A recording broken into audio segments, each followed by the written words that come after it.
Yan, hello po, good afternoon po. May papakita ako sa inyong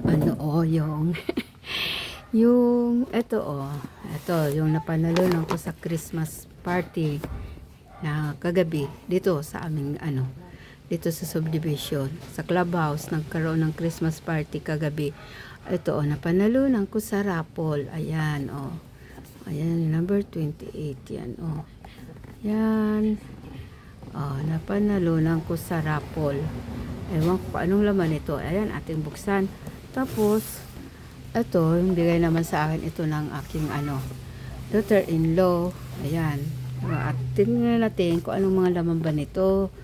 Ayan. Tapos, ito pa, ayan naman, para naman bigay din ng daughter-in-law ko sa aking asawa. Ayan ayan po. Ayan, titingnan natin yan kung ano bang mga laman yan ang makikita natin yan. Teka, ayan, tapos ito, ayan na electric pa na yan.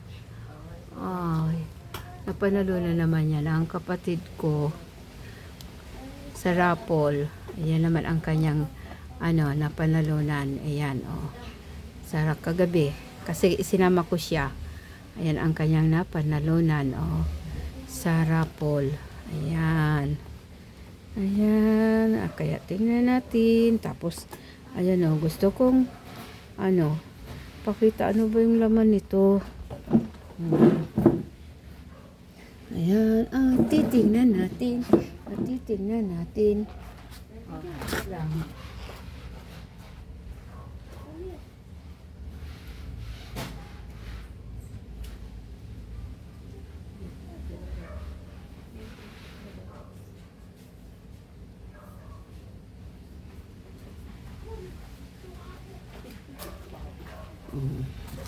Ayan, unahin mo na. Tinatingnan itong kung ano ba itong napanalunan ko sa raffle. Ano ba yan ang napanalunan ko sa raffle kagabi? Tingnan natin. Yan. Buksan. Tapos ito pa may binigay sa akin yung aking daughter-in-law. Ito yung sinasabi ko na naginip ako ng ahas nung isang gabi. Tapos ayan, pagising ng aking daughter-in-law, pagbaba niya at nasasala kami ng apo ko, ito inabot niya sa akin. Ayan, may laman niya. Ayan natin, ayan, silipin. Ayan okay lang yan. Ilang batong peraso. Taba na yan, wag nang alamin kung magkano. Surprise na yan. Surprise. Basta, ayan. Nanaginip akong ahas. Tapos may nag-comment. Sabi, pera daw yun. Pera. Kasi first time ko naginip ng ganun. Tapos yun nga. Pagising ko, nung umaga na buba na yung aking daughter-in-law. Ayan na. May binigay sa akin. Totoo pala yun. Ayan. Sige, buksan na natin kung ano ba laman nito. Ano bang laman nito? Up.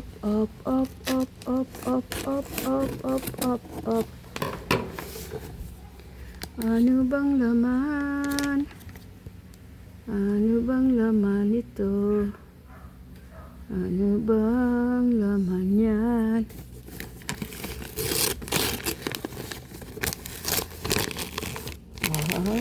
Ayan. Ay, boy. Ito pala, ang sing. Ayan, pang salad. Ayan, yung pala, ay. Ayan, pang lagay ng salad. Tama na yan, pang ngayong Pasko. Nalagyan ng salad. Oops.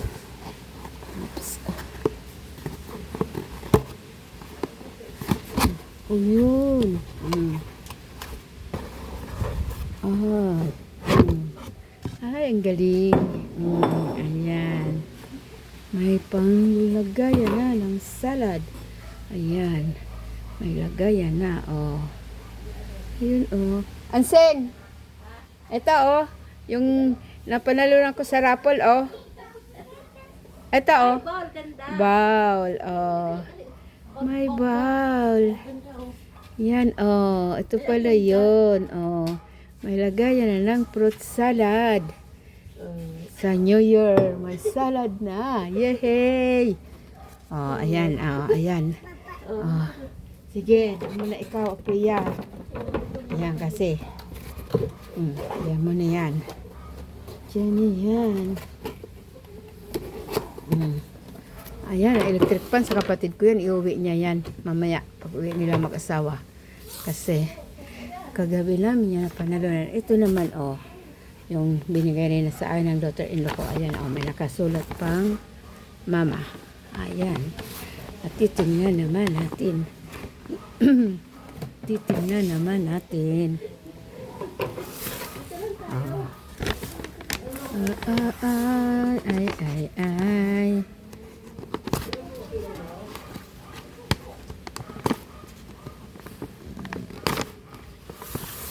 Teka lang.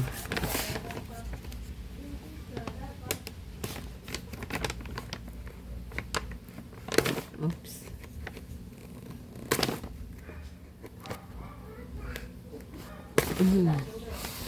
Hirap man. Ang pagka-stapler.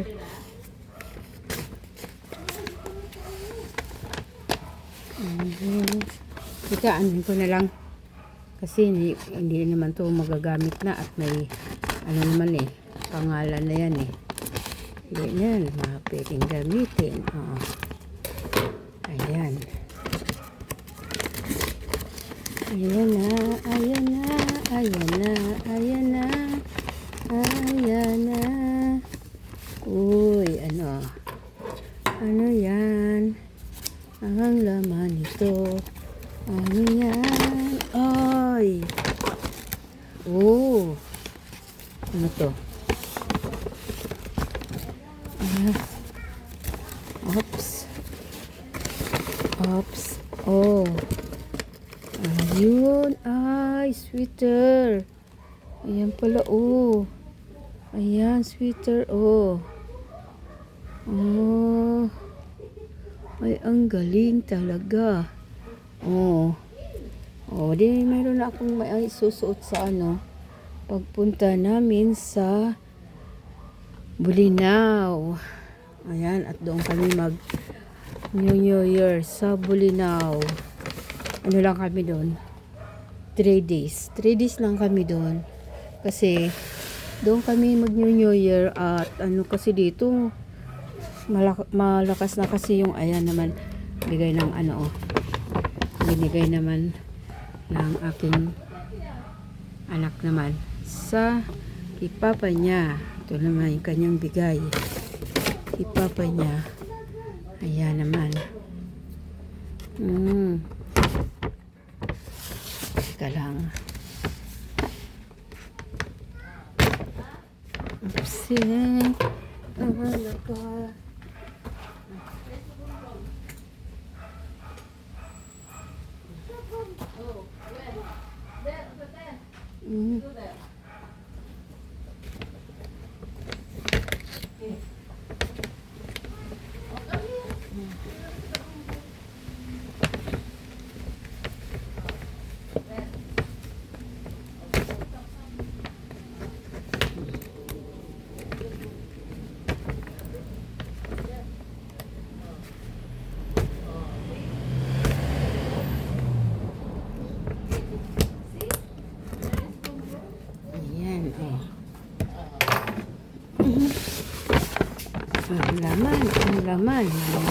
laman. Ayun. Uy. Oh, ito na. Ayan. Bigat na. Chinelas. Dalawang chinelas. Oh. Dalawang chinelas. Ayan. Ito naman para sa kipapa niya. Ayan. Oh, pang araw-araw niyang tsinelas. Ito yun. O, kasi hindi, maganda to. Magaan to sa sa paa. Ayan kasi yung asawa ko kasi sa pang araw-araw niya dito sa bahay. Tsaka doon sa shop. Ayan. Ito yung isa. Ay, natatak niyan. Highlander. Yan. Tapos itong isa naman ay sandugo. Ayan, sandugo. Oh, ayan, ayan. Pang araw-araw ng aking asawa. Akulit. Mayroon mayroon naman kasing magbibigay ng sapatos sa kanya. Kaya, eto naman na lang ang kanya. Kasi gusto sana nila sapatos ang ibibigay. Eh, sabi ko, mayroon lang magbibigay. Kaya, chinilas na lang. Kaya, ayan. Dalawa ang binili na chinilas. Oh, yan lang po. Ayan lang. Oh. Ang aking vlog sa ngayon. Ayan lang. Nag-apply na pala ako sa for monetization. Na-reject itong unang apply na hindi na-approve kasi maraming yung kailangan i-edit. Mayroon pang i-edit. Mayroon kasi ako mga doon, yung vlog ko noon na siguro yung mga may ko doon, yung nag-hula hoop. Yung may sound. Pero iyon naman, sabi naman ni Whitey, don't worry daw, sabi niya. Kasi ayun lang, magre-reapply lang uli. Kailangan lang magre-apply. Hindi ako nakasama sa ngayong buwan ng December for monetization. Kaya ayun, ayusin ang anak ko. Siyang mag-aayos kasi mayroon pang doon yung kulang-kulang na siguro hindi niya nasagutan. Yung mayroon pa doon, may option pa doon may option 1, option 2. Ayun ang aayusin ng ng anak ko. Kaya bali next year na ang ko makakapasok, kumbaga next year na. Tapos natutuwa nga ako kasi yung nga doon ni yung sa estimated ng revenue. Ayun, mayroon siyang doon 6 months kasi yung nung nag-apply kasi yung aking anak, kasi siya naman ang diyan yung gumagawa, kasi siya yung may computer, tapos siya yung marunong talaga. Programmer siya. Ako, nosebleed ako sa mga English na yan Kaya siya ang umaayos ng aking channel. Taga-upload lang ako. Tapos, minsan, siya ang nag-upload pagka yung may mga music. Tapos, ayun, sabi ko, ikaw nang bahala niya kasi hindi ko na yan kaya yung kung anong mga question dyan ng mga English. Kaya ayun, nung unang yung nag-send ng message si doon sa AdSense nga na sabi niya, mag-reapply kasi sabi, hindi ako ngayon nakasali sa for monetization ngayon. Pero sabi niya, soon. Ayun na, nire-review. Kailangan pang reviewin ng aking anak kung ano pang mga dapat doon baguhin na alisin or i-edit. Ayun. Tapos natuwa nga ako kasi yung hindi pa nagsisend ng ng message sa akin. Ando nakalagay na estimated ng aking revenue ay 6 months. Ayun ang nire-review nila. 6 months estimated mula nung July. Ando nakalagay mula ng July. Kaya ngayon, ayan, inaantay na lang. Kaya ayun po, salamat po sa inyong lahat, sa inyong suporta. Ayan, maraming pong salamat sa mga patuloy na nandyan, na aking mga friends, YouTube friends, mga subscribers ko, mga viewers ko dyan, mga silent viewers ko dyan. Dami kong mga silent viewers, mga nasa FB friends ko. Yan, sa aking family. Yan, maraming pong salamat. Maraming pong salamat sa inyong lahat. At least, may pag-asa na rin. Ayan po. Patuloy lang, kahit na, medyo matagal, okay lang, kasi kumbaga, ko lang to kumbaga, bonus na lang to. Bonus sa akin ang magkaroon ng ganito na magkaroon ng income galing kay YT, kay Lolo YT. Ayan, thank you po sa inyong lahat. God bless po. God bless us all. See you on my next video. Bye bye.